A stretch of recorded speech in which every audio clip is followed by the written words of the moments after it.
Hello, my name is Ashley Scher. I'm the founder and CEO of ShareLove.Fund. Today we are going to explore Chapter 4, verse 35 of the Bhagavad Gita. Chapter 4, verse 35 reads as follows. When you realize this truth, Arjuna, you will never be confused again, and you will clearly see all things in creation are part of you and me. So let's analyze this. People sometimes ask questions, and as you answer, they'll be planning to ask you another question, not even listening to the response. They won't even hear the answer. Moreover, they will want to answer in such a way that you agree with it.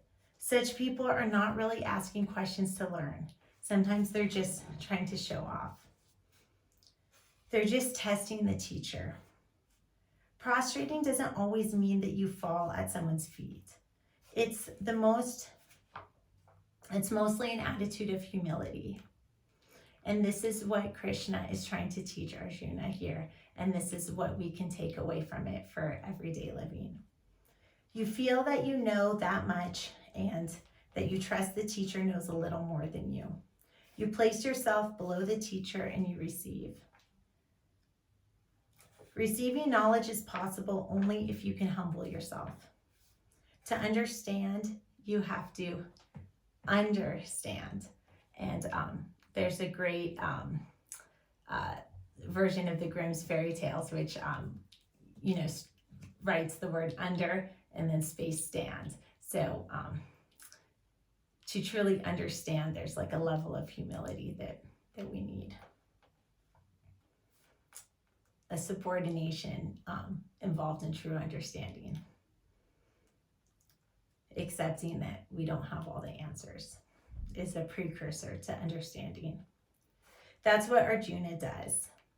Basically, he is telling Krishna, I don't seem to know anything, he says. I've been lost. I've lost my intelligence. I've lost my mind. I don't know what to do. Arjuna, as you recall, is in complete despair, facing this war that he's going to have to lead.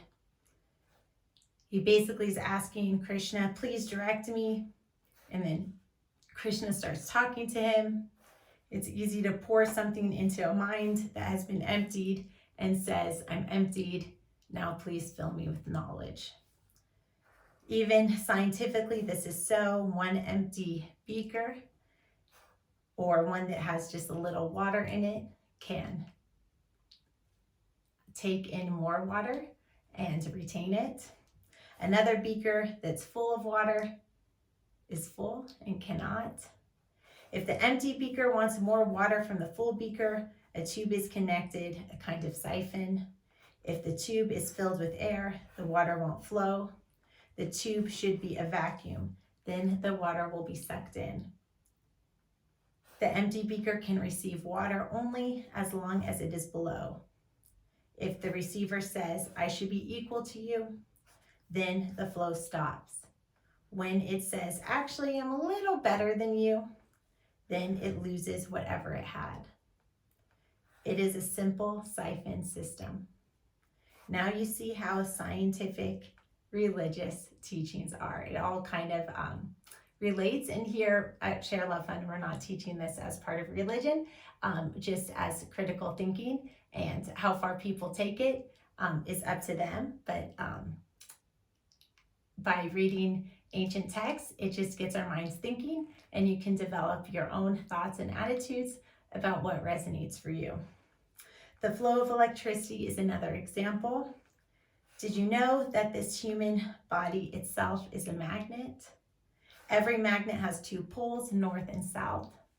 Normally on a map, up is north and down is south. If you are a magnet standing upright, your head is your north pole and your feet are the south pole. If you only have a little magnetism and there is a powerful magnet somewhere close by, you would get pulled and feel some magnetism. Which part of you should rub on the big part of the magnet. Your head, the North Pole, should rub the feet, the South Pole of the big magnet. That is how you can draw the magnetism. This is another reason for prostrating. Put your head at your teacher's feet, like bow down. Not, so to speak. Don't think it's such a joy for teachers to see people falling at their feet. They get drained. Gurus have said that it is not easy to be a guru. I don't know. I am not a guru. We are just exploring this together. But it's not about making the guru feel good. It's about being receptive to knowledge for your own self. It's about your own personal journey to have humility. Very soon they will be totally drained unless they know how to bring in some more energy. That means they should put their head somewhere under the greatest feet. If they say, I know everything now I can give it to you, they are no longer holy people and they'll soon be hollow people. So even the greatest guru needs to learn from someone else. We're all constantly evolving and learning from each other. May the light in me be the light in you. Have a blessed day. Namaste.